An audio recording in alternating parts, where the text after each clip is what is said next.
मैं 3 साल से एक रेस्टोरेंट चला रहा था और मेरी शॉप का मंथली रेंट 3,000 युआन था, जिस पर मैंने कभी भी पेमेंट लेट नहीं की थी। लेकिन इस दिन लैंडलॉर्ड एक एजेंट को लेकर मेरी दुकान में आता है और कहता है कि अगले महीने से रेंट बढ़कर 8,005 हो जाता है। यह सुनकर मैं बिना किसी हेजिटेशन के कहता हूँ ठीक है, जिस पर दोनों एक दूसरे की तरफ देखते हैं और सेटिस्फाइड होकर वहां से चले जाते हैं। उधर सामने वाली शॉप का मंथली रेंट सिर्फ 900 युआन था और इसी दोपहर लैंडलॉर्ड फैन देबियाओ एक एजेंट को लेकर मेरी दुकान में आता है। मैं आवाज सुनकर अपना सिर उठाता हूँ और कहता हूँ, अंकल फैन, आज आपके पास यहाँ आने का टाइम कैसे मिल गया? जिस पर वह कोई जवाब नहीं देता, बल्कि दुकान के अंदर घूमते हुए सब कुछ देखने लगता है। फिर एजेंट बोलता है, शियायान, तुमसे एक बात करनी है। जिस पर मैं कहता हूँ, बोलिए मिस्टर ये। जिसके जवाब में वह कहता है, सही बात है, हमने इस शॉप की नई प्राइस लगा दी है और मिस्टर फैन का कहना है कि अगले महीने से रेंट एडजस्ट करना पड़ेगा। यह सुनकर मेरा दिल बैठ जाता है और मैं पूछता हूँ, कितना एडजस्ट होगा? जिस पर फैन डेबियाओ बहुत ही काम आवाज में कहता है, 8,500। उसकी यह बात सुनते ही अचानक से वहां का माहौल पूरी तरह शांत हो जाता है। फिर मिस्टर ये कहता है, ये तो ऑलरेडी फ्रेंडशिप प्राइस है। इस सड़क पर लोगों का फ्लो देखो, 8,500 कोई ज्यादा नहीं है। अगर तुम एग्री नहीं करते तो हमें यह शॉप किसी और को रेंट पर देनी पड़ेगी और फिर इसका प्राइस इससे भी ज्यादा हो जाएगा। 3,000 से सीधा 8,500 मंथली रेंट हो जाता है, जबकि मेरा छोटा रेस्टोरेंट सुबह से रात तक चलता है और प्योर प्रॉफिट मुश्किल से महीने का 10,000 युआन होता है। जिस पर फैन डेबियाओ मेरी तरफ बिना किसी रिएक्शन के देखता रहता है। उसके होंठों पर हल्की सी स्माइल और गहरी हो जाती है, जैसे उसे सब कुछ पहले से पता हो। उसे ऐसा फील होता है कि मैं ये जगह छोड़ नहीं सकता और उसे पूरा भरोसा था कि मैं मान जाऊंगा। जिस पर मैं एक गहरी सांस लेता हूँ और कहता हूँ, ठीक है, मैं रेंट बढ़ा दूंगा। मेरी बात सुनकर फैन देबियाओ बहुत खुश हो जाता है। फिर शियाओयान भी स्माइल करने लगता है और कहता है, मुझे पता था तुम एक स्मार्ट बच्चा हो। फिर वह कहता है, तो कल कॉन्ट्रैक्ट साइन कर लेते हैं। जिस पर मिस्टर ये भी कहता है, तुम्हारी बिजनेस सेंस बहुत अच्छी है, तुम्हारा काम आगे और भी अच्छा चलेगा। फिर वह कहता है, अच्छा, अब हम तुम्हें पैसा कमाने से डिस्टर्ब नहीं करते, मेहनत से काम करो, मुझे तुम पर पूरा भरोसा है। इसके बाद दोनों सेटिस्फाइड होकर वहां से चले जाते हैं और मैं वहीं खड़ा होकर उनकी सीढ़ियों से नीचे जाती हुई फुटस्टेप्स सुनता रहता हूँ, जिस पर मैं खुद को हंसने से रोक नहीं पाता। फिर जब उनकी आवाज पूरी तरह गायब हो जाती है, तब मैं अपना फोन निकालता हूँ और एक कॉल करता हूँ। हेलो, शाओगू बोल रहे हो? मैं मार्विन बोल रहा हूँ। जिस पर दूसरी तरफ से आवाज आती है, ब्रदर ये क्या हुआ? फिर मैं कहता हूँ, तुमसे एक बात पूछनी है। मेरी दुकान के सामने वाली जो शॉप पिछले 6 महीने से खाली पड़ी है, क्या वो अभी भी अवेलेबल है? जिसके जवाब में श्याओगू कहता है, हाँ, वो तो रोज लटकी रहती है। उसका लैंडलॉर्ड तो लगभग परेशान हो चुका है। क्यों ब्रदर, तुम्हारे दिमाग में कोई आइडिया आया है क्या? फिर मैं पूछता हूँ, उसका मंथली रेंट कितना है? जिस पर वह कहता है, पहले तो 1,500 था, लेकिन अब लैंडलॉर्ड कह रहा है कि अगर कोई 900 भी दे दे तो वह तुरंत शॉप दे देगा, क्योंकि वह विदेश जा रहा है और उसे जल्दी में यह दुकान ट्रांसफर करनी है। यह सुनकर मैं तुरंत कहता हूँ, 900 तो 900, और अगर वह नया रेंट होने पर लॉन्ग टर्म कॉन्ट्रैक्ट साइन कर सकता है तो उसे बोलो कि मैं यह जगह 1,000 में 5 साल के लिए रेंट पर लेता हूँ। अभी के अभी साइन करवाओ। मेरी बात सुनकर श्याओगुजा हैरान हो जाता है और कहता है, ब्रदर ये अभी आप उधर वाली शॉप नहीं रखोगे क्या? जिस पर मैं कहता हूँ, नहीं, अब नहीं। तुम कॉन्ट्रैक्ट लेकर लैंडलॉर्ड को शॉप के बाहर बुलाओ, मैं अभी पहुंचता हूँ। इसके बाद मैं फोन रखता हूँ और तुरंत दूसरा नंबर डायल करता हूँ। हेलो, क्या यह शनफा मूविंग कंपनी है? मुझे अभी के अभी शिफ्टिंग करनी है, एक्स्ट्रा पैसे चाहिए तो मैं दूंगा। एड्रेस है हुईमिन रोड नंबर 13। हो सकता है पूरी रात सामान शिफ्ट करना पड़े, लेकिन पैसे की कोई प्रॉब्लम नहीं है। जिस पर सामने वाला तुरंत तैयार हो जाता है। फिर फोन रखने के कुछ ही देर बाद एजेंट श्याओ गोसिशिल और सामने वाली शॉप का लैंडलॉर्ड वहां पहुंच जाते हैं।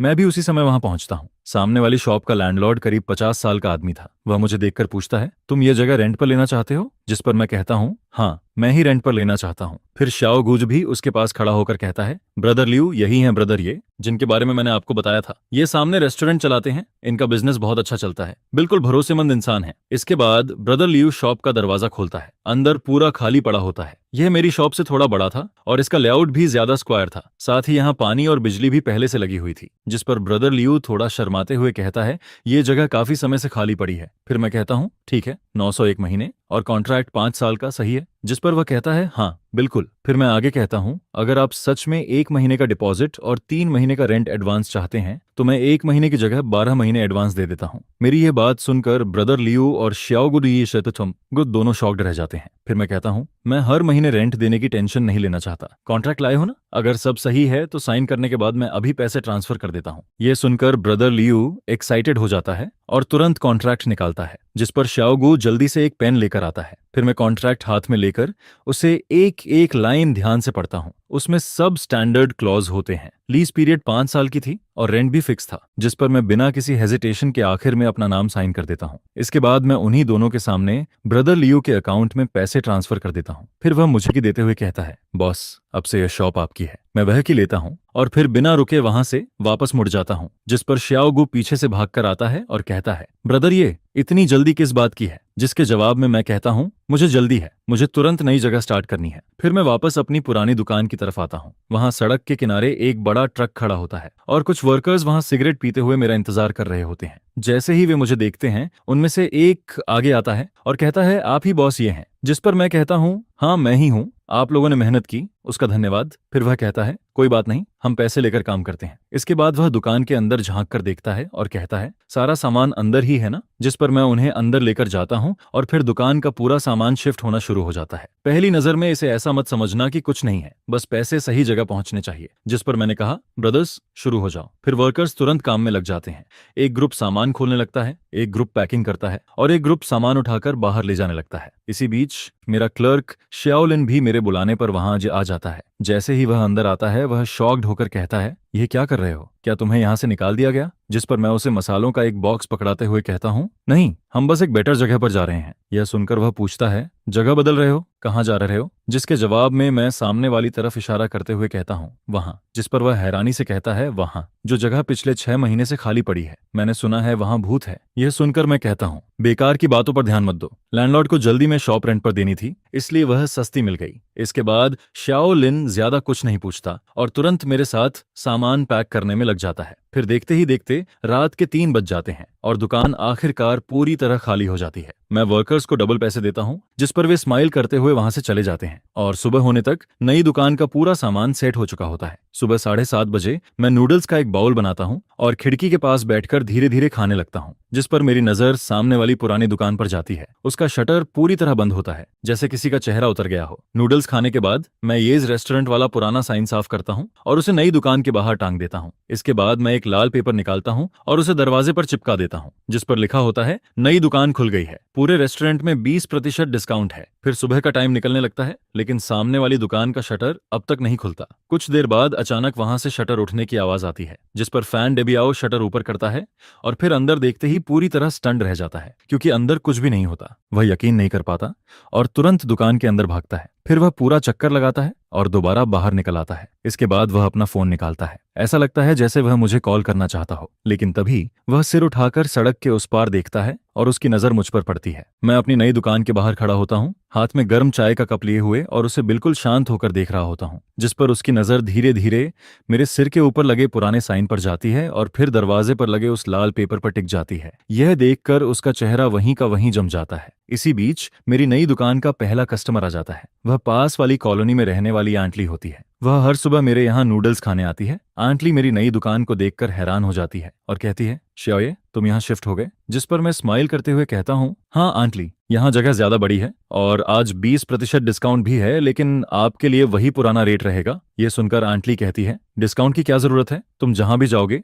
मैं वहीं आऊंगी। ये सब जरूर तुम्हारे उस ब्लैक हार्ट लैंडलॉर्ड की वजह से हुआ है। जिस पर मैं हल्का सा हंसते हुए कहता हूँ, पता नहीं, शायद वह अभी लाइफ के बारे में सोच रहा होगा। हमारी यह बात फैन डेबियाओ साफ सुन लेता है, जिस पर वह तुरंत सिर घुमाता है और मुझे ऐसे घूरने लगता है जैसे अभी मुझ पर अटैक कर देगा, लेकिन मैं उसे इग्नोर कर देता हूँ और वापस दुकान के अंदर चला जाता हूँ। फिर मैं आंटली से कहता हूँ, आपका नूडल्स अभी आ जाता है? इसके बाद फैन डेबियाओ सड़क के उस पार करीब आधे घंटे तक खड़ा रहता है और तब तक मेरी दुकान में 3 टेबल भर चुके होते हैं। जिस पर एक पुराना कस्टमर कहता है, श्याओये, ये नई दुकान तो पुरानी वाली से भी अच्छी है। मैं सोच रहा था सामने वाली दुकान आज तक खुल क्यों नहीं रही। मैं तो डर गया था, मुझे लगा तुम कहीं भाग गए। फिर दूसरा कस्टमर कहता है, श्याओ ये जैसा खाना बनाता है वह कहीं भी जाकर चमक सकता है। इसके बाद सारे पुराने कस्टमर आपस में बातें करने लगते हैं। वे सब आस पड़ोस के लोग होते हैं जिन्होंने 3 साल से मेरा खाना खाया था और मेरे काम और मेरे नेचर को अच्छे से जानते थे। जिस पर वे सब फैन डेबियाओ की तरफ देखते हैं। उनकी आंखों में उसके लिए थोड़ा कॉन्टेम्प्ट और थोड़ा मजाक साफ दिखता है। आखिरकार फैन देबियाओ खुद को रोक नहीं पाता। वह गुस्से से भरा चेहरा लेकर सड़क पार करता है और सीधे मेरी नई दुकान की तरफ आने लगता है। यह देखकर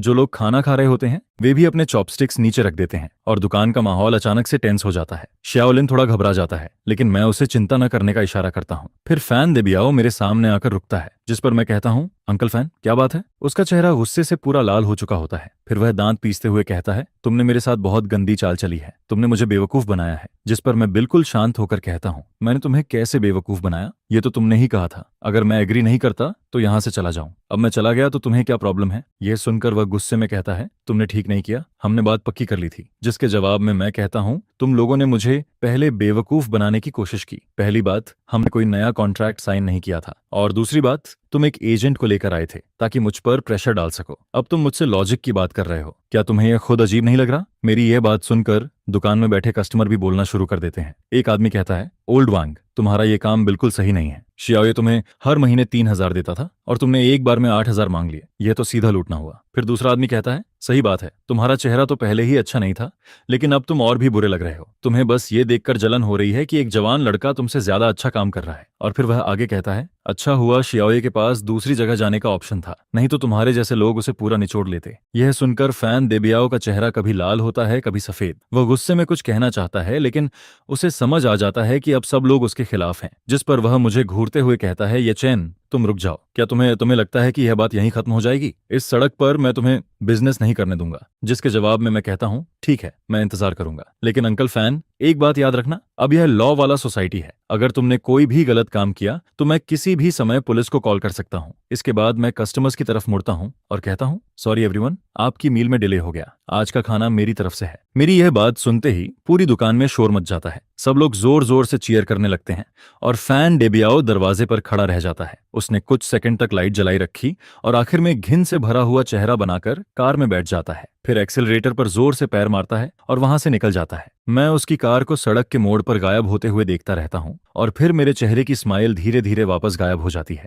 मुझे पहले से पता था कि फैन देबियाओ इतनी आसानी से ये बात नहीं छोड़ेगा, वह जरूर कोई गंदी चाल चलेगा। जिस पर मैं वापस पीछे वाले कमरे में जाता हूँ। वहां बर्तन में व्रत धीरे धीरे उबल रहा होता है और उसे देखते हुए मेरी आंखें धीरे धीरे ठंडी होने लगती हैं। फिर मैं मन ही मन कहता हूँ, जो भी करना है कर लो, अगर खेल खेलना है तो मैं भी आखिर तक खेलूंगा। नई दुकान का बिजनेस बहुत तेज चलने लगता है और इसी वजह से मेरी छोटी सी दुकान अचानक से इंटरनेट पर फेमस चेक इन पॉइंट बन जाती है, जिस पर कई दिनों तक दुकान पूरी तरह भरी रहती है। शाओलिन इतना बिजी हो जाता है कि उसे सांस लेने का भी टाइम नहीं मिलता। फिर मजबूरी में मैं एक आंट को काम पर रखता हूँ जो कस्टमर्स को खाना सर्व करती है, तब जाकर हम किसी तरह काम संभाल पाते हैं। उधर उस दिन बुरी तरह बेइज्जत होकर जाने के बाद फैन डेबियाओ दोबारा कभी मेरी दुकान के सामने दिखाई नहीं देता, लेकिन मैंने सुना था कि उसने अपनी पुरानी शॉप फिर से एजेंट को दे दी है और इस बार वह उसका रेंट 10,000 युआन मांग रहा है। जिस पर एजेंट भी हैरान हो जाता है, लेकिन फैन डेबियाओ को पूरा यकीन होता है कि अगर मेरा बिजनेस इतना अच्छा चल सकता है तो यह जगह भी इतनी ही कीमती है। उसे ऐसा फील होता है कि जल्दी ही कोई दूसरा आदमी आएगा और मेरी तरह वह भी उस दुकान को लेने के लिए तैयार हो जाएगा। लेकिन कई दिन बीत जाते हैं और उन दिनों में उसकी शॉप देखने तक कोई नहीं आता। वहां किसी एक इंसान की परछाई तक नहीं दिखती,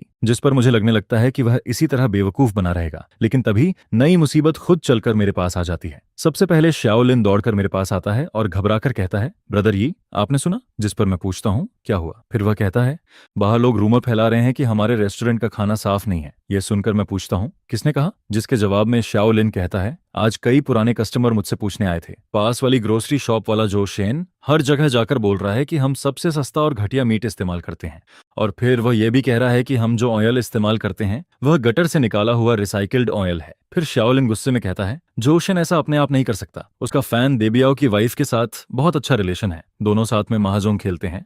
और कुछ लोग तो ये भी बोल रहे हैं कि आपको फैन देबियाओ ने नहीं निकाला, बल्कि आप कई महीनों का रेंट नहीं दे पाए, इसलिए उसने आपको भगा दिया। और लोग ये भी कह रहे हैं कि आपका कैरेक्टर अच्छा नहीं है। ये सुनकर शाओलिन और ज्यादा गुस्से में आ जाता है और कहता है, इतनी बेकार बातें कौन मानेगा, ये तो बहुत ज्यादा हो गया। लेकिन मैं सब सुनकर समझ जाता हूँ, फैन डेबियाओ खुद सामने आने की हिम्मत नहीं कर रहा, इसलिए उसने अपनी वाइफ को आगे कर दिया है। और इस तरह की गंदी चाल सिर्फ वही लोग सोच सकते हैं। जिस पर उसी दोपहर फैन डेबियाओ की वाइफ शी यूफेन खुद मैदान में उतर आती है। वह सड़क के किनारे छोटी छोटी दुकानों के सामने खड़ी होकर अपनी कुछ जान पहचान वाली औरतों को साथ लेकर हर जगह मेरे बारे में बुरा बोलने लगती है। फिर वह जोर जोर से कहती है, अरे मैं तुम्हें बताती हूँ, उस रेस्टोरेंट वाले पर बिल्कुल भरोसा मत करना, उसके इंग्रेडिएंट्स सब सड़े हुए होते हैं। वह सब्जी मंडी से फेंकी हुई सब्जियां उठाकर लाता है और उसकी दुकान भी मेरी थी। हमने उस पर दया करके उसे जगह दी थी, लेकिन उसने पूरी दुकान गंदी और खराब कर दी। फिर वह रेंट भी नहीं देता था और आखिर में चुपचाप भाग गया। उसकी यह बात सुनकर कुछ ऐसे लोग जो सच नहीं जानते थे वे रुक जाते हैं और क्यूरियोसिटी में मेरी दुकान की तरफ देखने लगते हैं। उसी समय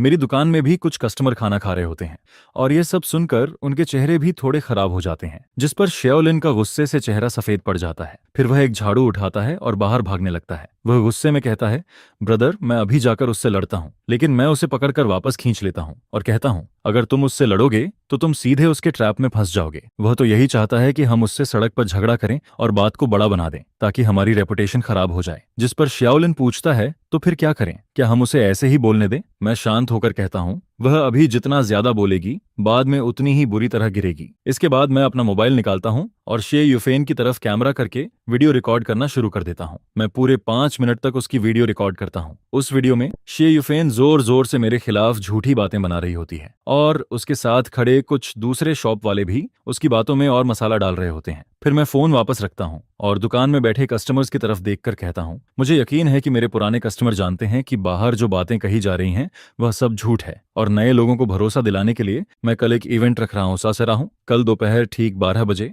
हमारी किचन आधे घंटे के लिए सबके लिए खुली रहेगी। मैं चाहता हूँ कि आप सब अंदर आकर खुद देखें कि हम कौन सा राइस, कौन से नूडल्स, कौन सा ऑयल और कौन सा मीट इस्तेमाल करते हैं। मेरी दुकान में हर चीज साफ है और मैं पूरी ऑनेस्टी के साथ काम करता हूँ। मेरी यह बात सुनकर एक पुराना कस्टमर कहता है, शाओये हमें तुम पर पूरा भरोसा है, कल मैं जरूर आऊंगा। फिर दूसरा आदमी कहता है, और मैं अपने पड़ोसियों को भी साथ लाऊंगा ताकि उन लोगों को दिखा सकें कि असली साफ सफाई किसे कहते हैं। जिस पर दुकान का माहौल अचानक से गर्म हो जाता है और सभी लोग मेरा सपोर्ट करने लगते हैं। उधर सड़क के उस पार खड़ी शे युफेन हमें देखकर गुस्से में मुंह बनाती है और फिर अपनी औरतों को लेकर वहां से चली जाती है। मैं उसकी दूर जाती हुई पीठ को देखता हूँ और मेरे होंठों पर हल्की सी ठंडी स्माइल आ जाती है। फिर मैं मन ही मन कहता हूँ, शे युफेन फैन दे ब्याओ, तुम्हें लगता है कि यह सब यहीं खत्म हो गया? असली खेल तो अभी बाकी है। और अगले दिन मेरी किचन ओपन इवेंट पूरी सड़क पर सबसे बड़ी खबर बन जाती है। मैं पहले ही कई दर्जन लीफलेट छपवा चुका होता हूँ और उन लीफलेट पर कुछ ज्यादा नहीं लिखा होता, बस एक लाइन लिखी होती है, जो सच से नहीं डरता वही सबसे अच्छा होता है। ये फैमिली रेस्टोरेंट आपको अपनी किचन अपनी आंखों से देखने के लिए बुलाता है। वह फ्लायर मैंने शाओलिन और कुछ पुराने कस्टमर्स को दे दिए और उनसे कहा कि इन्हें पास की कॉलोनी और ऑफिस बिल्डिंग में बांट दो। उस फ्लायर पर एक फोटो भी लगी होती है। वह उसी वीडियो का स्क्रीनशॉट था जो मैंने कल रिकॉर्ड किया था। उसमें शे युफेन का बिगड़ा हुआ चेहरा साफ दिख रहा होता है, लेकिन मैंने उसकी आंखों पर मोज़ेक लगा दिया था और उसके नीचे सिर्फ एक लाइन लिखी होती है, रूमर्स वहीं रुकते हैं जहां लोग सच समझते हैं। यह देखकर लोगों की क्यूरियोसिटी और बढ़ जाती है। अगले दिन दोपहर 11:30 बजे तक मेरी दुकान के बाहर लोगों की भीड़ लग जाती है। पूरा रास्ता लोगों से भर जाता है। हर कोई यही देखना चाहता है कि मैं खुद को कैसे प्रूव करूंगा। जिस पर फैन देबियाओ और शे युफेन भी वहां आ जाते हैं। दोनों भीड़ के बाहर खड़े होते हैं और उनके चेहरे साफ नहीं दिख रहे होते। फिर ठीक 12 बजे मैं समय पर किचन का दरवाजा खोल देता हूँ और कहता हूँ, सभी लोग वेलकम हैं, आप सब मेरी बैक किचन देख सकते हैं। कल रात मैंने पूरी किचन साफ की थी। वह इतनी साफ होती है कि जैसे उसमें चेहरा दिख जाए। फर्श पूरी तरह सूखा और साफ होता है। स्टेनलेस स्टील का स्टोव और काम करने वाली टेबल पर जरा सा भी डस्ट नहीं होता। दीवार पर हमारे एम्प्लॉयज के हेल्थ सर्टिफिकेट लगे होते हैं और कोने में डस्टबिन भी साफ सुथरे तरीके से रखे होते हैं। इसके बाद मैं सबको एक एक चीज दिखाना शुरू करता हूँ। फिर मैं कहता हूँ, यह हमारा राइस है, नॉर्थ ईस्ट वुचंग राइस, और यह हमारा ऑयल है, एक बड़ा ब्रांड नॉन जीएमओ। उसकी खरीदने की रिसीट भी दीवार पर लगी होती है, आप सब खुद देख सकते हैं। फिर मैं कहता हूँ, यह रिसीट कल की है और यह पोर्क है जो आज सुबह ही आया है। आप इसका कलर और इसकी इलास्टिसिटी देख सकते हैं। इसके बाद मैं सब्जियों की तरफ इशारा करता हूं और कहता हूं, मैं जो भी वेजिटेबल्स इस्तेमाल करता हूं उन्हें कम से कम 3 बार साफ पानी से धोया जाता है। यह सुनकर एक आदमी कहता है, यह किचन तो मेरे घर से भी ज्यादा साफ है। शाओये सच में बहुत ध्यान रखने वाला इंसान है। फिर दूसरा आदमी कहता है, अब मुझे बिल्कुल चिंता नहीं है, अब मैं यहाँ रोज खाना खाऊंगा। लेकिन तभी भीड़ में से एक औरत कहती है, यह सब बोलने से क्या होता है, कौन जाने तुम आज बस दिखावा कर रहे हो। जिस पर दूसरी औरत तुरंत कहती है, सिस्टर जांग, यह बात सही नहीं है। मैं यहाँ 3 साल से खाना खा रही हूँ और मुझे कभी कोई प्रॉब्लम नहीं हुई। फिर मैं सबकी तरफ देखकर कहता हूँ, शायद आप सोच रहे होंगे कि मैंने यह सब क्यों किया, क्योंकि कल सड़क पर एक बहुत उत्साही लेडी ने मेरे बारे में बहुत कुछ कहा था, जिस पर मैं अपना फोन निकालता हूँ और कल वाली वीडियो चला देता हूँ। फिर वीडियो में शे युफेन की तेज और खराब आवाज साफ सुनाई देने लगती है। वह बोल रही होती है कि मैं सड़ी हुई सब्जियां इस्तेमाल करता हूँ और मार्केट से फेंकी हुई चीजें उठाकर लाता हूँ। यह सुनते ही वहां अचानक पूरी तरह शांति छा जाती है और फिर सबकी नजर धीरे धीरे भीड़ के बाहर खड़े फैन देबियाओ और शी युफेन पर चली जाती है, जिस पर मैं वीडियो बंद करता हूँ और शांत आवाज में कहता हूँ, सभी लोग देख लीजिए, यही इन रूमर्स की शुरुआत है। फिर मैं सबकी तरफ देखता हूँ और आखिर में मेरी नजर फैन देबियाओ और शी युफेन पर जाकर रुक जाती है। इसके बाद मैं कहता हूँ, मैं यहाँ 3 साल से बिजनेस कर रहा हूँ और मुझे फील होता है कि मैंने हमेशा अपनी कॉन्शियस के हिसाब से काम किया है, लेकिन क्योंकि मैंने इनकी ज्यादा रेंट वाली बात नहीं मानी, इसलिए इन्होंने अपनी वाइफ को भेजकर मुझे बदनाम करने की कोशिश की। फिर मैं लोगों से पूछता हूँ, क्या आपको यह सही लगता है? मेरी ये बात सुनते ही भीड़ अचानक गुस्से में भर जाती है। एक आदमी कहता है, यह तो बहुत ज्यादा गलत है। फिर दूसरा आदमी कहता है, यह तो पूरी तरह बेकार बात है। और तीसरा आदमी कहता है, तो असली बात यह थी, खुद का काम नहीं चला तो अब दूसरे को नुकसान पहुंचा रहे हैं, कितने शर्म की बात है। इसके बाद लोग फैन देबियाओ और शी युफेन को जोर जोर से बुरा बोलने लगते हैं, जिस पर फैन देबियाओ तुरंत अपनी वाइफ का हाथ पकड़ता है और दोनों वहां से भाग जाते हैं। उस दिन के बाद मेरी छोटी सी दुकान और भी ज्यादा फेमस हो जाती है और लोग उसे साफ सफाई और भरोसे की जगह मानने लगते हैं। उसी दोपहर एक जवान लड़का सामने वाली फैन देबियाओ की दुकान देखने आता है। वह वहां मिल्क टी शॉप खोलना चाहता था, लेकिन जब उसे पूरी बात पता चलती है तो वह सिर हिलाता है और कहता है कि ऐसे लैंडलॉर्ड के साथ काम करना बहुत डरावना है। फिर वह बिना कुछ बोले वहां से चला जाता है, जिस पर मैं सामने वाली उस दुकान का बंद शटर देखता हूँ, जो अब भी पहले की तरह बंद पड़ा होता है। उसे देखकर मेरे मन में एक अजीब सी शांति आती है।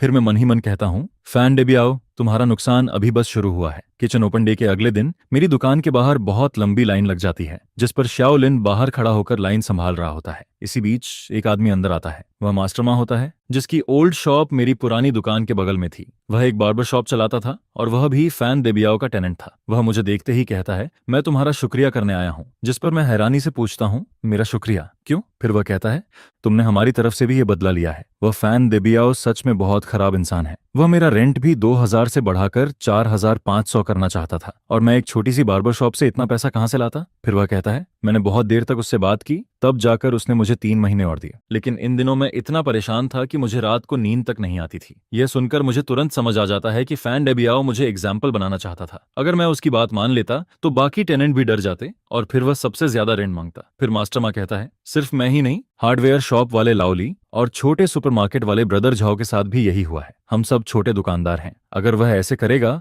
तो कोई भी चैन से नहीं रह पाएगा। लेकिन अब तो वह पूरी सड़क का दुश्मन बन गया है और पिछले 2 दिनों से उसने रेंट की बात तक नहीं की। फिर मैं उससे कहता हूँ, अगर वह दोबारा ऐसी बेकार मांग करे तो डरना मत। सब लोग साथ में मिलकर कम्युनिटी ऑफिस या स्ट्रीट ऑफिस जाओ और कंप्लेंट करो। वह सबसे ज्यादा इसी बात से डरता है कि मामला बड़ा हो जाए। जिस पर मास्टरमा सिर हिलाता है और कहता है, मैं समझ गया बॉस, ये आप सच में हम सबके लीडर हो। फिर वह हंसते हुए कहता है, आगे से मैं आपके यहाँ हेयर कट पर 50% डिस्काउंट दूंगा। इसके बाद मास्टरमा वहां से चला जाता है और उसके जाने के बाद मेरे मन में भी अलग ही फीलिंग आने लगती है। शुरुआत में मैंने सिर्फ खुद को बचाने के लिए जवाब दिया था, लेकिन अब मुझे लगने लगता है कि यह बात सिर्फ मेरे बारे में नहीं रही। अब मैं अकेला नहीं था। फिर दोपहर में टाइम मिलते ही मैं सामने अपनी पुरानी दुकान की तरफ चला जाता हूँ। सामने वाली शॉप का शटर पूरी तरह बंद होता है। उसके दरवाजे पर लाल पेंट से कुछ लिखा हुआ होता है। उस पर बड़े बड़े अक्षरों में लिखा होता है, ब्लैक हार्ट वाला इंसान, और नीचे कुछ टेढ़े मेढ़े वर्ड्स भी लिखे होते हैं, जिस पर साफ पता चलता है कि जिसने यह लिखा था वह बहुत गुस्से में था। और उसके बगल में एक गंदी सी ड्राइंग भी बनी होती है। मैं बस ये सोचता हूँ कि जब फैन देबियाओ ने यह सब देखा होगा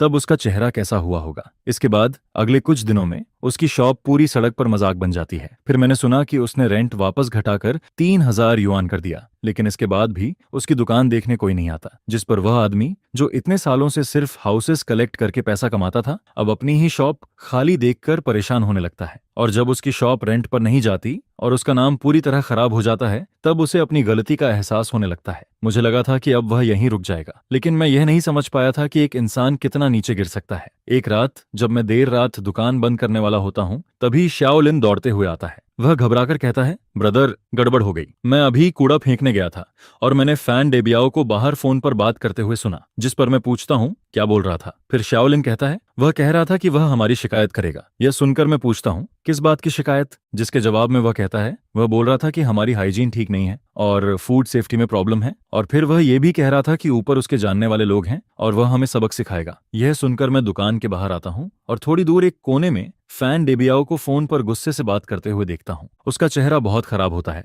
और वह लगातार किसी को डांट रहा होता है। फिर अगली सुबह सच में मुसीबत मेरे दरवाजे पर आ जाती है। सबसे पहले 3 लोग यूनिफॉर्म पहनकर मेरी दुकान में आते हैं। वे मार्केट सुपरविजन ब्यूरो के लोग होते हैं। फिर उनमें से एक कहता है, हम लोगों को शिकायत मिली है कि यहाँ फूड सेफ्टी में बड़ी प्रॉब्लम है, इसलिए हमें अचानक इंस्पेक्शन करनी है। ये सुनकर दुकान में बैठे कस्टमर भी खाना रोककर उनकी तरफ देखने लगते हैं, जिस पर मैं बिल्कुल शांत होकर कहता हूँ, जरूर आप चेक कीजिए, हम पूरा कोऑपरेशन करेंगे। फिर शाओलिन हमारे सभी वर्कर के हेल्थ सर्टिफिकेट निकालकर उन्हें दे देता है और मैं उन्हें किचन और स्टोर रूम की तरफ लेकर जाता हूँ। इसके बाद वे लोग बहुत ध्यान से चेक करना शुरू करते हैं। वे इतने ध्यान से सब कुछ देखते हैं जैसे छोटी से छोटी कमी ढूंढना चाहते हो। एक आदमी टॉर्च लेकर स्टोव और कोनों की दरार तक चेक करता है। दूसरा आदमी रेफ्रिजरेटर खोलकर टेम्परेचर मेजर करता है और फ्रीजिंग और कूलिंग दोनों देखता है। तीसरा आदमी मेरी खरीदारी की लिस्ट और हर इंग्रेडिएंट की एक्सपायरी डेट ध्यान से देखने लगता है। लेकिन क्योंकि किचन ओपन डे के बाद से मैं अपनी किचन को और भी ज्यादा साफ रख रहा था, इसलिए वहां कोई कमी मिलती ही नहीं। जिस पर काफी देर बाद उनमें से एक आदमी कहता है, आपकी हाइजीन पूरी तरह नियमों के हिसाब से है, हम इसकी रिपोर्ट बना देंगे। और फिर वह कहता है,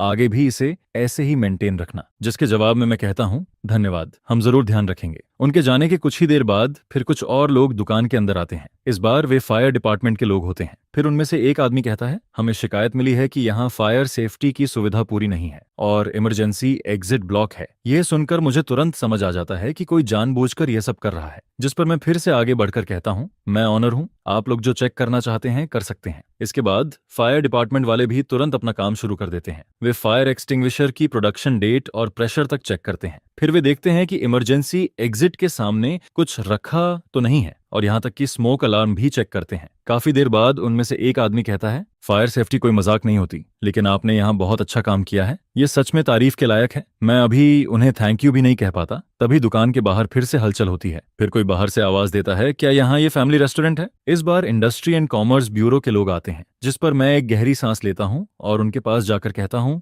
हेलो, मैं ऑनर हूँ, इस बार क्या प्रॉब्लम है? फिर मैं अपना नया बिजनेस लाइसेंस उन्हें दे देता हूँ। उस पर लीगल रिप्रेजेंटेटिव के तौर पर मेरा ही नाम लिखा होता है। इसके बाद वे लोग मेरी दुकान के बाहर लगे उस रेड पेपर की तरफ इशारा करते हैं जिस पर लिखा होता है, नई दुकान खुली है, 20% डिस्काउंट। फिर वे मुझसे पूछते हैं, क्या आपने इसके लिए रिपोर्ट किया था? जिसके जवाब में मैं कहता हूँ, यह सिर्फ शॉर्ट टर्म प्रमोशन है और यह पूरी तरह कानून के अंदर है। इसके बाद वे लोग पूरी दुकान में घूमकर सब कुछ देखते हैं, लेकिन आखिर में उन्हें भी कोई प्रॉब्लम नहीं मिलती। जिस पर टीम का लीडर जाते जाते मेरी तरफ देखता है और कहता है, बिजनेस करना आसान नहीं होता, लेकिन जब तक आपके पेपर सही हैं और आप कानून के हिसाब से काम करते हैं, तब तक कोई भी आपका कुछ नहीं बिगाड़ सकता। जिसके जवाब में मैं कहता हूँ, धन्यवाद। फिर तीसरी टीम के जाने के बाद दुकान में बैठे कस्टमर जोर जोर से बातें करने लगते हैं। एक आदमी कहता है, श्याओ, ये अब देखना, उस हरामी के पास और कौन सी चाल बची है। फिर दूसरा आदमी कहता है, जिसे डर नहीं होता वही सच में मजबूत होता है, हम सब तुम्हारे साथ हैं। उनकी यह बात सुनकर मेरी आंखें थोड़ी भर जाती हैं। फिर मैं खुद को संभालता हूँ और कहता हूँ, धन्यवाद, सच में धन्यवाद। इसके बाद जब यह पूरा मामला खत्म होता है तो मेरा बिजनेस कम होने की जगह और भी बढ़ जाता है, क्योंकि एक ही सुबह में मेरी दुकान पर 3 अलग अलग डिपार्टमेंट इंस्पेक्शन के लिए आए थे और हर जगह में पूरी तरह सही निकला। ये बात फिर पूरी सड़क पर खबर बन जाती है और अब मेरी छोटी सी दुकान सिर्फ साफ और भरोसे वाली जगह नहीं रहती, बल्कि लोग उसे एक एग्जाम्पल की तरह देखने लगते हैं। फिर लोग मजाक में कहने लगते हैं कि श्याओ, ये कि दुकान में खाना खाने से पहले 3 बार चेकिंग होती है, यहाँ खाना अपने घर से भी ज्यादा सेफ है। यह सुनकर उसी दोपहर मैं कुछ पोस्टर छपवाने का फैसला करता हूँ। फिर मैं कुछ बड़े बड़े पोस्टर बनवाता हूँ और उन पर सबसे बड़े अक्षरों में लिखवाता हूँ, market supervisor, administration for industry and commerce की फायर ब्रिगेड और administration for industry and commerce के लीडर्स का मैं गर्मजोशी से वेलकम करता हूँ।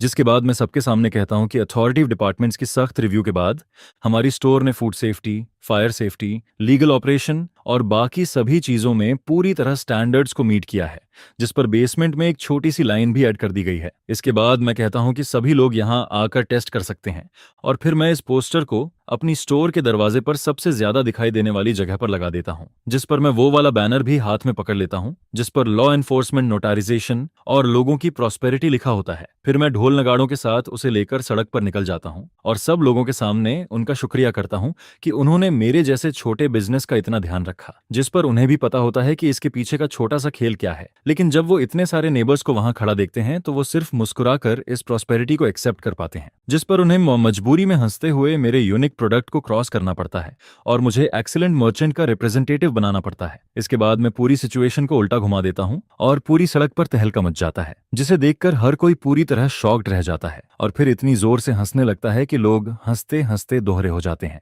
यह सब देखकर ऐसा लगता है जैसे वैन डेबियाओ का चेहरा जमीन पर घिस रहा हो और फिर एन भी जमीन पर बार बार हाथ रगड़ता रहता है।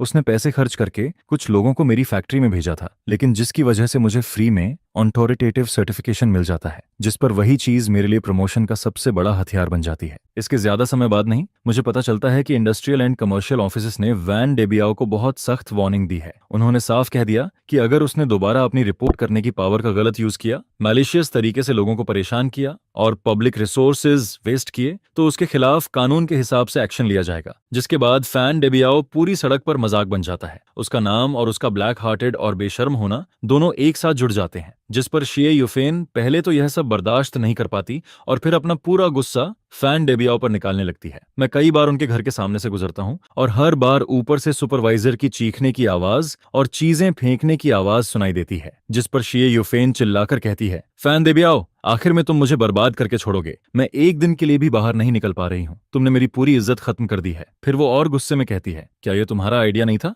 मैं भी बाहर वाली स्नेक वुमन की तरह अंधी बन गई थी और अब देखो क्या हो गया, मेरा नाम तक खराब हो गया। बेवकूफ, मैं भी कितनी स्टूपिड थी। अगर तुम रेंट के लालच में नहीं पड़ते तो क्या आज यह सब होता? जिस पर फैन डेबियाओ बाहर अपनी बेइज्जती झेल चुका होता है और घर में भी सीधा खड़ा नहीं हो पाता। फिर वो हर दिन पागलों की तरह शराब पीना शुरू कर देता है, जिसके बाद वो हर दिन नशे में धुत रहता है और उसकी आंखें दिन पर दिन और ज्यादा डरावनी लगने लगती हैं, जिस पर मास्टर माँ और बाकी लोग भी अब मेरे साइड में आने लगते हैं। जबकि फैन डेबियाओ उन्हें अपने साथ रखने की कोशिश करता है, लेकिन फैन डेबियाओ कुछ भी नहीं कर पाता।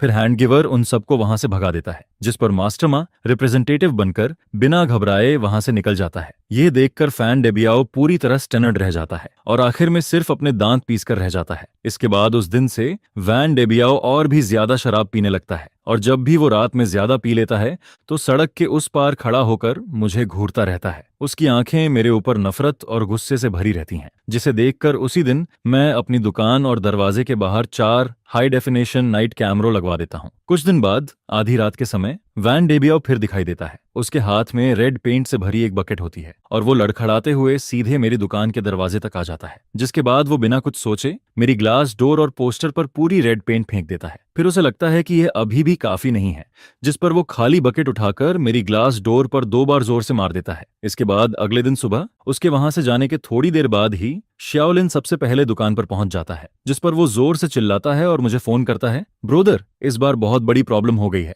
यह सुनकर मैं तुरंत भागता हुआ वहां पहुंचता हूं और शाओलिन को गुस्से से कांपते हुए देखता हूं। फिर वो कहता है, ये जरूर फैन डेबियाओ उस बस्टर्ड का काम है, वो हद से ज्यादा बलिंग कर रहा है, हमें तुरंत पुलिस को कॉल करना चाहिए। जिस पर मैं कहता हूं, अभी टेंशन मत लो, तुम कुछ आंटिस्ट को बुलाकर यह जगह साफ करवाओ, थोड़ा ज्यादा पैसा लग जाए तो भी कोई बात नहीं, लेकिन दुकान खुलने से पहले सब कुछ पहले जैसा दिखना चाहिए। जिस पर शाओलिन पूछता है, ब्रोदर, क्या इस बार भी इसे ऐसे ही छोड़ देंगे? फिर मैं उसकी तरफ देखकर कहता हूं, कैसे पॉसिबल है? तुम पहले बाऊजी जाओ, बाकी सब मुझ पर छोड़ दो। ये कहने के बाद मैं वापस दुकान में चला जाता हूं और पिछली रात की सर्विलांस वीडियो निकालता हूं, जिसमें साफ दिखाई देता है कि उसने पेंट फेंका, दरवाजा तोड़ा और फिर गुस्से वाले चेहरे के साथ वहां से भाग गया। पूरा प्रोसेस हाई प्रिसीजन कैमरा में बहुत साफ रिकॉर्ड हो जाता है। खासकर जब वो पेंट फेंकने के बाद ऊपर देखता है तो उसका पूरा चेहरा सामने आ जाता है। जिस पर मैं मन ही मन कहता हूँ, फैन डेबियाओ, मैं इस मौके का बहुत लंबे समय से इंतजार कर रहा था और इस बार मैं तुम्हें पलटने का एक भी मौका नहीं दूंगा। फिर मैं सर्विलांस वीडियो का सबसे खतरनाक हिस्सा काट लेता हूं और उसके सामने से रिकॉर्ड हुए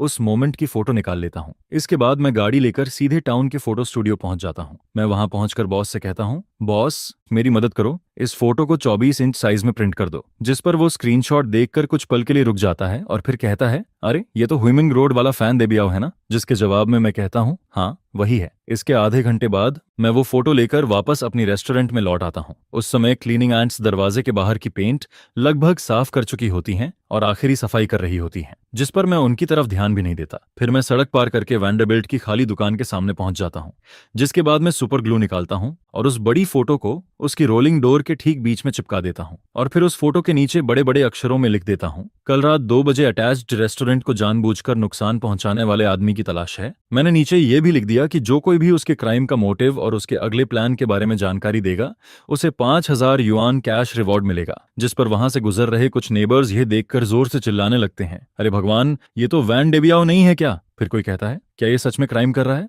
देखो तो सही, इतने समय बाद इसके क्राइम वाली फोटो इसके अपने घर के दरवाजे पर लगी हुई है। अब तो इसे अपनी इज्जत की भी परवाह नहीं रही। जिस पर यह खबर पंख लगाकर पूरे इलाके में फैल जाती है और आधे घंटे से भी कम समय में वैन डेबियाओ की दुकान के सामने लोगों की भीड़ लग जाती है। सब लोग खड़े होकर हंस रहे होते हैं, बातें कर रहे होते हैं और उसे देखकर मजाक उड़ा रहे होते हैं। जिस पर इस समय तक वैन डेबियाओ की रेपुटेशन पूरी तरह खराब हो चुकी होती है। और उसी समय मैं धीरे से अपना फोन निकालता हूँ और 110 डायल कर देता हूँ। फिर मैं कहता हूँ, हेलो पुलिस स्टेशन, मैं कंप्लेंट करना चाहता हूँ। कल रात किसी ने मेरी दुकान को जानबूझकर तोड़ा है। मेरे पास पूरी सर्विलांस फुटेज है और मैंने सस्पेक्ट की पहचान भी कर ली है। जिसके जवाब में सामने से कहा जाता है, ठीक है, आप वेट कीजिए। और फिर करीब 10 मिनट बाद 2 हैट वाले अंकल वहां पहुंच जाते हैं।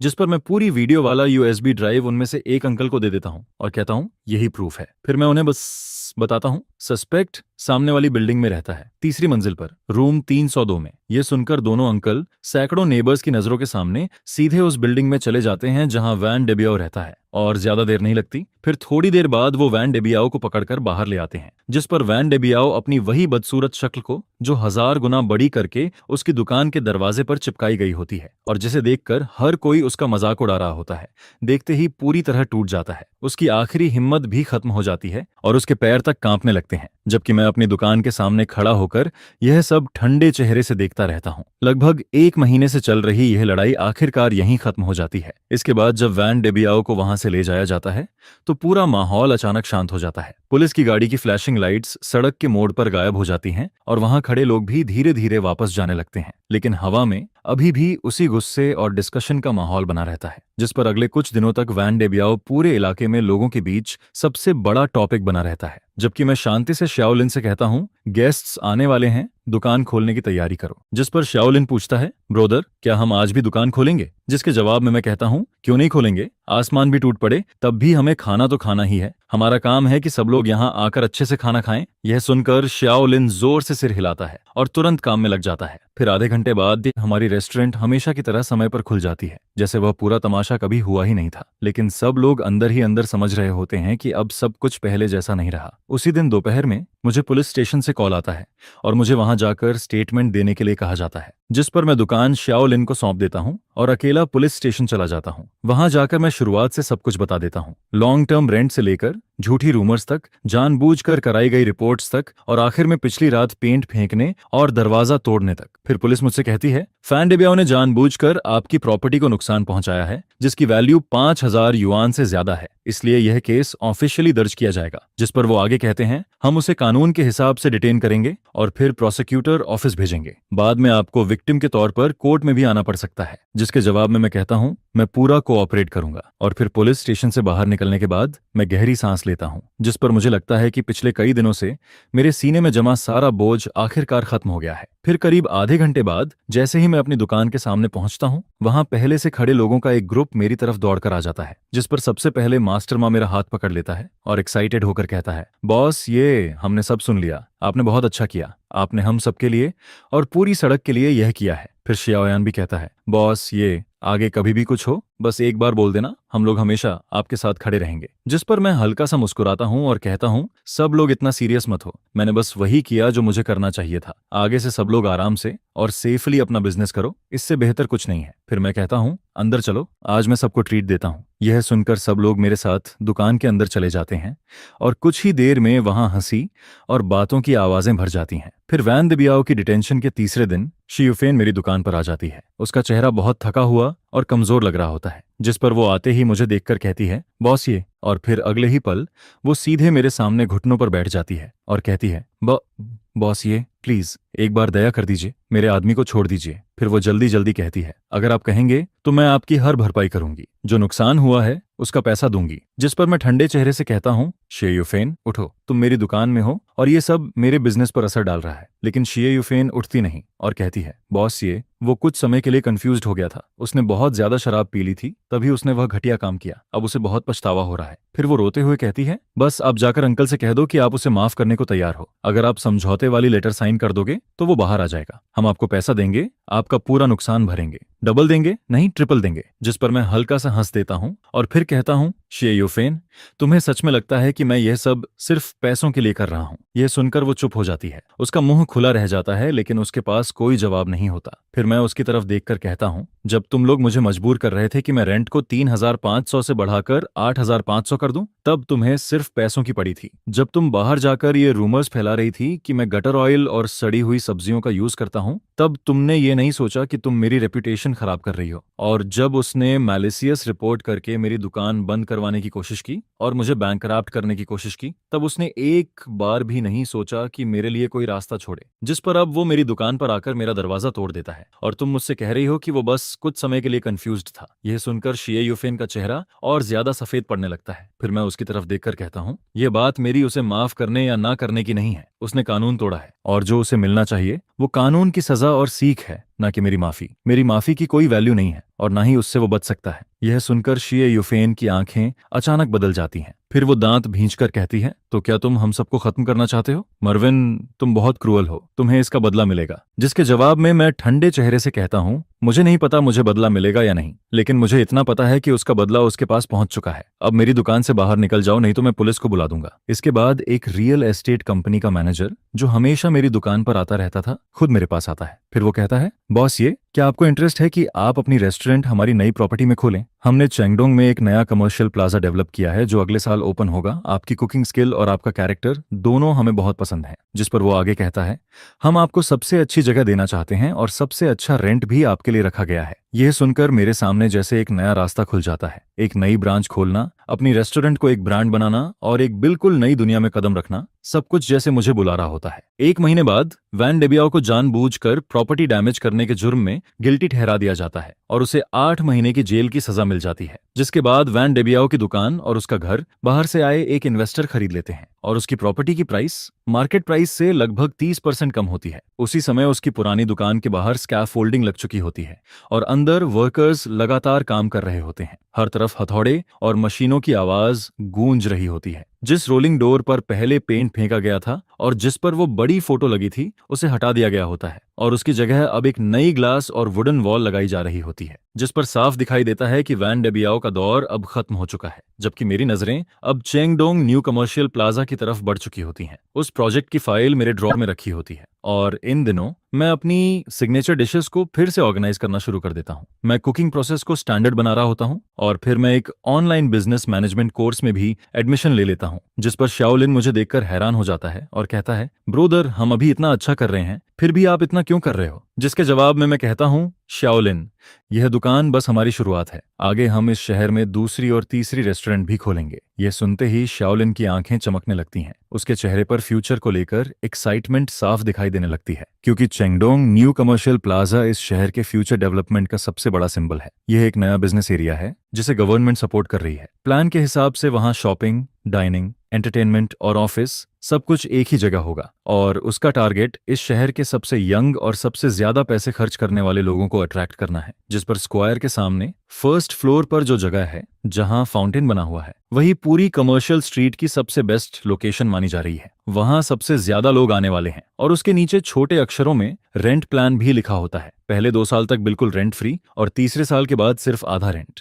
जिस पर मैनेजर चेन मुझसे कहता है, उन्हें सिर्फ आपकी कुकिंग नहीं पसंद आई, उन्हें आपकी रेप्यूटेशन भी पसंद आई है और उस पूरे हंगामे के दौरान आपने जो स्टबर्ननेस और स्मार्टनेस दिखाई थी, वही उन्हें सबसे ज्यादा पसंद आई। उन्हें आपके जैसे ऐसे मर्चेंट की जरूरत है जिसके पास अपनी स्टोरी हो और जिसके बारे में लोग बात करें, क्योंकि आपकी रेस्टोरेंट अब एक तरह से इस इलाके की पहचान बन चुकी है। लेकिन मेरे दिल में यह बात साफ होती है कि चाहे यह एक अपॉर्चुनिटी हो, लेकिन ह्यूमन रोड पर मैं नेबर्स की सपोर्ट और 3 साल में कमाए गए भरोसे के दम पर यहां तक पहुंचा हूं। अब एक नई जगह पर, नए बिजनेस एनवायरनमेंट में, जहां लोग ज्यादा पिकी होंगे और कंपटीशन भी बहुत ज्यादा होगा, वहां मुझे फिर से सब कुछ शुरू करना पड़ेगा। और सबसे बड़ा सवाल यह होता है कि मैं अपनी रेस्टोरेंट को कैसे कॉपी करूं, क्योंकि मेरी सबसे बड़ी ताकत यह है कि हर डिश का टेस्ट, हर मसाले का रेशियो मेरे दिमाग और मेरे हाथों में है। लेकिन अगर मुझे मुझे नई ब्रांच खोलनी है तो मुझे अपने हाथों की स्किल को एक ऐसे सिस्टम में बदलना पड़ेगा जिसे कोई भी सीख सके, कॉपी कर सके और उसी तरह फॉलो कर सके, जिस पर मैं हर डिश को डिटेल में लिखना शुरू कर देता हूँ। कितनी क्वांटिटी में इंग्रेडिएंट्स डालने हैं, सब्जी कितनी बड़ी काटनी है, किस ऑर्डर में कुकिंग करनी है, कितनी देर तक पकाना है और आखिर में सॉस का एक स्पून कब डालना है, सब कुछ। मैं हर चीज की एग्जैक्ट क्वांटिटी लिखता हूँ। कुछ चीजों को तौल कर रखा जाता है और कुछ डिशेस के लिए टाइमर तक यूज किया जाता है। यह देखकर शाओलिन हैरान होकर कहता है, ब्रोदर, क्या आप केमिस्ट्री एक्सपेरिमेंट कर रहे हो? जिसके जवाब में मैं हंसकर कहता हूँ, आज से तुम मेरे पहले स्टूडेंट हो। आगे चलकर मैं ये पुरानी दुकान तुम्हें सौंप दूंगा और तुम्हें इसी स्टैंडर्ड के हिसाब से बिल्कुल मेरे जैसा सेम टेस्ट बनाना सीखना होगा। यह सुनते ही शाओलिन की आंखों में एक अलग ही चमक आ जाती है। फिर वो उन पेजेस को हाथ में पकड़कर जोर से सिर हिला देता है। लेकिन सिर्फ स्टैंडर्डाइजेशन काफी नहीं है, मुझे ऐसे नए शेफ्स भी चाहिए जो पूरी किचन को संभाल सकें, क्योंकि किसी भी रेस्टोरेंट की फाउंडेशन शेफ जितनी ही इंपॉर्टेंट होती है। जिस पर मैं इंडस्ट्री में आने वाली रिक्रूटमेंट इन्फॉर्मेशन पर ध्यान देना शुरू कर देता हूं और अपने कुछ फूड सप्लायर्स से भी कहता हूं कि अगर कोई अच्छा आदमी मिले तो मुझे बताएं। उस समय चेंगडोंग की कंस्ट्रक्शन साइट पर हर तरफ ऊंचे टावर क्रेन और स्कैफोल्डिंग लगे हुए होते हैं। हवा में सीमेंट और मिट्टी की स्मेल फैली होती है, लेकिन मैं कंस्ट्रक्शन साइट के सामने खड़ा होकर उस बिल्डिंग को देखता रहता हूं जो धीरे धीरे शेप ले रही होती है और उसे देखकर मेरे दिल में भी एक नई गर्मी उठने लगती है, क्योंकि वैन डेबियाओ मुझे खत्म करना चाहता था, लेकिन गलती से उसी ने मेरे लिए एक बड़ी दुनिया का दरवाजा खोल दिया और मेरी जिंदगी अब उस ऊंचाई की तरफ बढ़ रही होती है जिसके बारे में मैंने कभी इमेजिन भी नहीं किया था। 1.5 महीने बाद मैं ऑफिशियली चेंगडोंग न्यू कमर्शियल प्लाजा के डेवलपर के साथ दूसरी लीज साइन कर देता हूं और साइनिंग वाले दिन मैनेजर चेन खुद वहां मौजूद होता है और साथ में कुछ लोकल मीडिया वालों को भी बुलाता है, जिस पर मैनेजर चेन सबके सामने कहता है, बॉस, ये ह्यूमन रोड का नाम है, ये एक लोकल बिजनेस है और इनकी स्टोरी हमारे समय के छोटे लोगों की स्पिरिट को दिखाती है। जिसके बाद जब यह न्यूज बाहर जाती है तो मैं एक बार फिर पूरे इलाके में लोगों के बीच चर्चा का टॉपिक बन जाता हूँ। हर तरफ यही बात होने लगती है कि मेरा चेंगडोंग में ब्रांच खुलने वाला है, जिस पर कई नेबर्स कहते हैं, श्याओ ये तो सच में बहुत आगे निकल गया, अब तो वह चेंगडोंग में भी ब्रांच खोलने जा रहा है। फिर कोई और कहता है, सोना जहां भी जाता है चमकता जरूर है, लेकिन आगे अगर हमें तुम्हारा बनाया हुआ खाना खाना हुआ तो क्या हमें इतनी दूर जाना पड़ेगा? यह सुनकर मैं मुस्कुराता हूँ और एक एक करके सबको समझाता हूँ, अंकल आंटी आप लोग चिंता मत करो, यह पुरानी दुकान कभी बंद नहीं होगी, यह हमेशा हुइमिन रोड का हमारा बेस कैंप रहेगी और इसे मैं शाओलिन को सौंप दूंगा, बिल्कुल पहले जैसा। जिस पर शाओलिन का नाम आते ही मुझे याद आता है कि पिछले कुछ समय में उसने बहुत तेजी से प्रोग्रेस की है। उसने अपना लगभग पूरा फ्री टाइम किचन में बिताया है। एक सिंपल टोमेटो एग भी वो प्रोसेस के हिसाब से दर्जनों बार बनाता है जब तक उसका कलर और टेस्ट बिल्कुल मेरे जैसा ना हो जाए। जिस पर मैं उसका फोकस्ड चेहरा देखता हूँ और मुझे लगता है जैसे मैं कुछ साल पहले खुद को देख रहा हूँ जब मैंने पहली बार यह दुकान शुरू की थी। और फिर मैं फैसला कर लेता हूं कि जब नई दुकान खुल जाएगी और सब कुछ ठीक से चलने लगेगा तब मैं इस पुरानी दुकान का 30% हिस्सा शाओलिन को दे दूंगा। इसी दौरान शेफ का मामला भी फिक्स हो जाता है। एक इंग्रेडिएंट सप्लायर मुझे जुआंग क्वांग नाम के एक लड़के के बारे में बताता है। उसकी उम्र 26 साल होती है और वो शहर के एक 5 स्टार होटल में सूस शेफ का काम करता है, लेकिन वो लोगों से ज्यादा बात नहीं कर पाता और होटल में हमेशा दबा रहता है, जिस पर उसे कभी प्रमोशन नहीं मिल पाता। फिर मैं उसे मिलने के लिए बुलाता हूँ और सीधे उसे किचन में ले जाता हूँ, जिसके बाद मैं उसके सामने एक डिश बनाता हूँ और उसे टेस्ट करने को देता हूँ। फिर मैं स्पून उसके हाथ में देता हूँ और कहता हूँ कि अब वही डिश दोबारा बनाओ, जिस पर वो सिर्फ एक बार मुझे काम करते हुए देखता है और लगभग सब कुछ समझ जाता है। दूसरी बार जब वो वही डिश बनाता है तो उसका टेस्ट लगभग मेरे जैसा होता है और तीसरी बार वो डिश की प्रेजेंटेशन में थोड़ा इंप्रूवमेंट भी कर देता है, जिससे खाना और ज्यादा अच्छा दिखने लगता है। यह देखकर मैं तुरंत उससे कहता हूँ, अगले महीने से तुम यहाँ काम करोगे, तुम्हारी बेसिक सैलरी अभी की सैलरी से 20% ज्यादा होगी और जब नई दुकान ओपन हो जाएगी तब तुम्हें 5% प्रॉफिट भी मिलेगा, लेकिन सिर्फ एक कंडीशन है, तुम्हें हर चीज बिल्कुल मेरे स्टैंडर्ड के हिसाब से करनी होगी। ये सुनकर जुआंग क्वांग मेरी तरफ देखता है और फिर बहुत एक्साइटेड होकर कहता है, थैंक यू बॉस, ये आप चिंता मत करो, मैं आपको कभी डिसअपॉइंट नहीं करूंगा। जिस पर धीरे धीरे सब कुछ सही डायरेक्शन में जाने लगता है। टीम के मेन लोग अब तैयार हो चुके होते हैं, स्टैंडर्ड प्रोसेस भी तय हो चुका होता है और नई दुकान की डिजाइन ड्राइंग भी डेवलपर की तरफ से भेज दी जाती है। सभी काम प्रोफेशनल डिजाइनर कर रहे होते हैं और मैं लगातार फ्यूचर के लिए बिजी रहता हूँ। जब मैं इतना बिजी हो जाता हूँ कि मुझे दिन और रात का फर्क तक महसूस नहीं होता, उसी समय हुइमिन रोड की पुरानी बातें भी धीरे धीरे पीछे छूटने लगती हैं। जिस पर सामने वाले नए मालिक ने वैन डेबियाओ की पुरानी दुकानों को मिलाकर एक एक्सप्रेस होटल बना दिया होता है। उसका काम बहुत तेजी से चल रहा होता है। हर दिन स्कैफोल्डिंग कम होती जा रही होती है और उसके पीछे से नई ग्रे बिल्डिंग और बड़ी ग्लास विंडोजेस दिखाई देने लगती हैं, जिसे देखकर पूरा होटल काफी शानदार लगता है। कभी कभी मैं मास्टर माँ और उन पुराने टेनेंट्स को सड़क के किनारे खड़ा देखता हूँ जो पहले वैन देबियाओ की दुकान में रेंट पर रहते थे। वो सब उस नए होटल को देखते रहते हैं और आपस में धीरे धीरे कुछ बातें करते रहते हैं, जिस पर मैं समझ जाता हूँ कि वो सब यही सोच रहे हैं कि समय कितनी जल्दी बदल जाता है। और देखते ही देखते पूरे 8 महीने गुजर जाते हैं, जिस पर सामने वाला एक्सप्रेस होटल खुले हुए भी 2 महीने हो चुके होते हैं। होटल का बिजनेस बहुत अच्छा चल रहा होता है और उसकी वजह से पूरी सड़क का लेवल भी पहले से बेहतर हो जाता है। साथ ही मेरी छोटी दुकान में भी पहले से ज्यादा लोग आने लगते हैं। इसी दौरान मेरा नया शेफ भी पूरी तरह हमारी टीम का हिस्सा बन जाता है।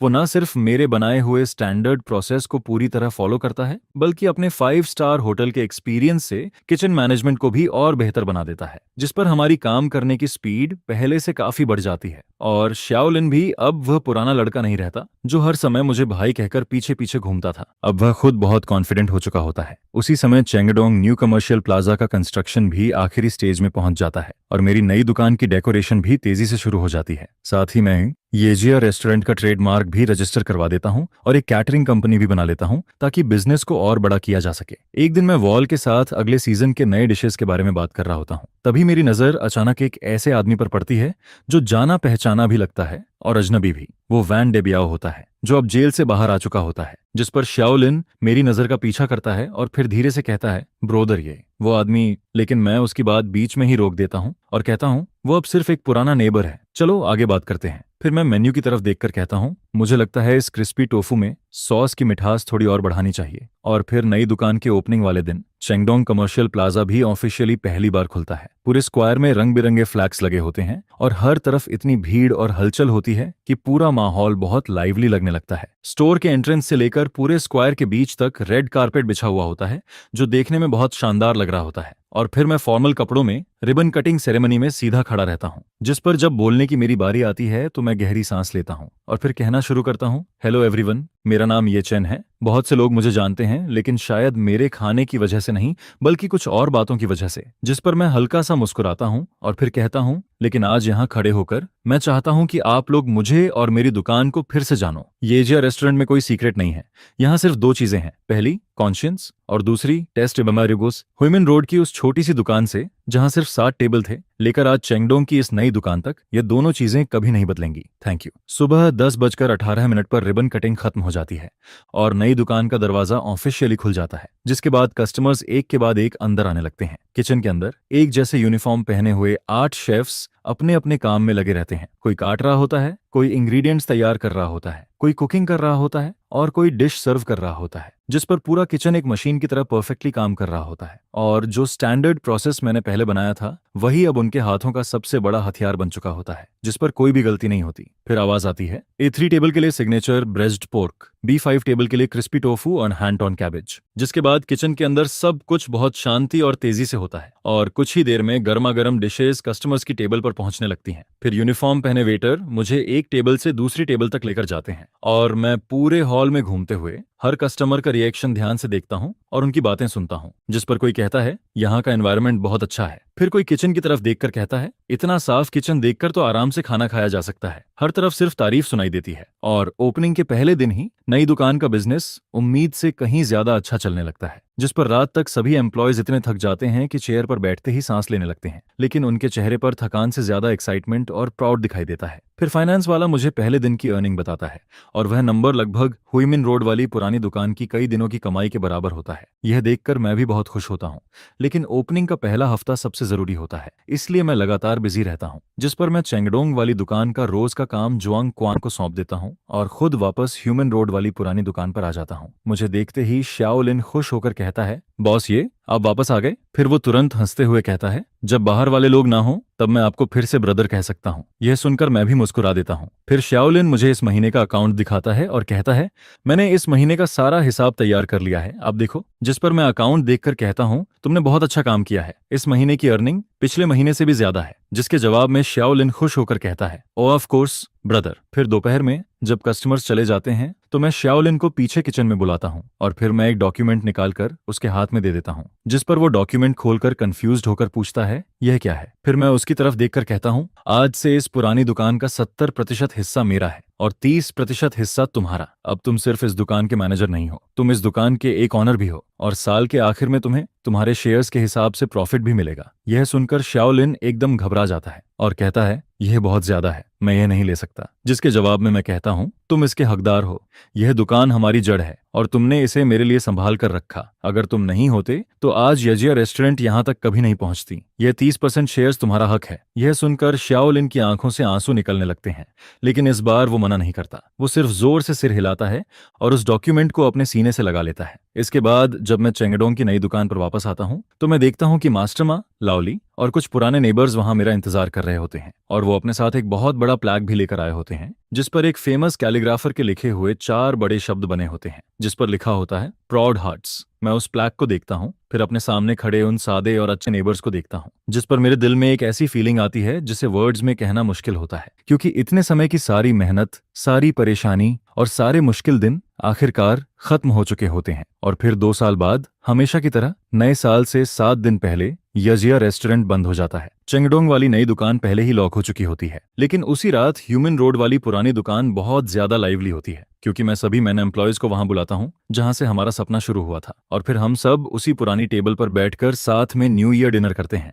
टेबल पर हर तरह का खाना रखा होता है, जिस पर शाओलिन, जो अब एक स्मार्ट और कॉन्फिडेंट बॉस बन चुकी होती है, फिर भी इस समय एक छोटी लड़की की तरह एक्साइटेड होकर सबको मेरे दिए हुए रेड एनवेलप्स बांट रही होती है। वहीं दूसरी तरफ जुआंग क्वांग भी बहुत दिनों बाद आराम करता दिखाई देता है। वो सबके साथ बैठकर हंस रहा होता है, मजाक कर रहा होता है, और थोड़ी शराब पीकर उसका चेहरा भी लाल हो चुका होता है, जिस पर हम सब बस एक साथ बैठे रहते हैं और पिछले साल की बातों के बारे में बात करते हैं, फिर आने वाले साल के सपनों के बारे में भी सोचते हैं। पूरे माहौल में बहुत खुशी होती है, क्योंकि इन 2 सालों में यजिया रेस्टोरेंट एक छोटी सी दुकान से बढ़कर एक बड़ा नाम बन चुकी होती है। हुईमिन रोड वाली मेन स्टोर और चेंगडोंग वाली फ्लैगशिप स्टोर के अलावा शहर के साउथ और वेस्ट में हमारी तीसरी और चौथी ब्रांच भी अब अच्छी तरह चल रही होती है, और हर दुकान का बिजनेस बहुत अच्छा होता है, जिस पर मेरी फूड कंपनी भी अब एक बड़े और साफ ऑफिस में शिफ्ट हो चुकी होती है, जहां फाइनेंस, स्टाफ और मार्केटिंग की पूरी प्रोफेशनल टीम काम कर रही होती है। और अब मैं वह आदमी नहीं रहता जो पहले सब कुछ अकेले करता था। मैं उस आदमी से,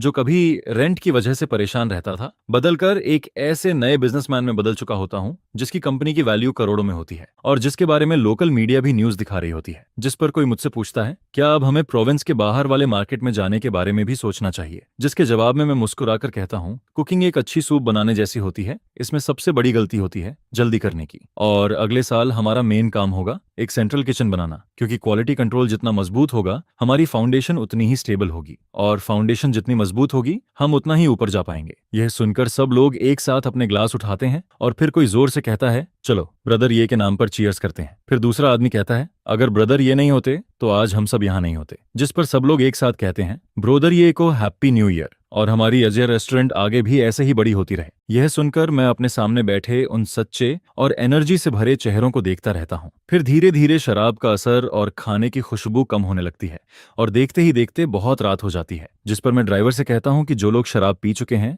उन्हें सेफली घर छोड़ दे, लेकिन मैं खुद वहीं रुक जाता हूँ। फिर मैं धीरे से विंडो के पास जाता हूँ और उसे खोल देता हूँ, जिसके बाद नए साल की ठंडी हवा अंदर आने लगती है। मैं खामोशी से बाहर देखने लगता हूँ। दूर आसमान में एक के बाद एक फायरवर्क्स फूट रहे होते हैं, जिनकी रोशनी से पूरी सिटी चमक रही होती है, जिस पर ऐसा लगता है जैसे पूरी रात सफेद रोशनी में बदल गई हो। फिर मैं सड़क के उस पार बने होटल की तरफ देखता हूँ। वो होटल अब शांत, साफ और मॉडर्न दिखाई देता है। फेस्टिवल की लाइट्स में वो और भी अलग लग रहा होता है, लेकिन वहां अब वैन डेबियाओ का कोई नाम, कोई निशान नहीं बचा होता, जिस पर ऐसा महसूस होता है जैसे वह आदमी और उसके साथ जुड़ी सारी पुरानी बातें कभी यहाँ थी ही नहीं। 3 साल पहले मैं इसी जगह खड़ा होकर हर महीने 5,000 युआन रेंट बढ़ने की चिंता कर रहा था, और अपने लैंडलॉर्ड की वजह से पूरी तरह फंस चुका था। लेकिन 3 साल बाद मैं इसी जगह पर खड़ा होता हूँ और मेरे पास 4 रेस्टोरेंट्स और एक बड़ी केटरिंग कंपनी होती है, जिस पर मुझे समझ आता है कि मुझे यहाँ तक नफरत या गुस्से ने नहीं पहुंचाया, बल्कि मुझे यहाँ तक लाया मेरे टेस्ट पर भरोसे ने, मेरी कॉन्शियंस ने, और उस लाइफ के लिए प्यार ने, जो सबसे मुश्किल समय में भी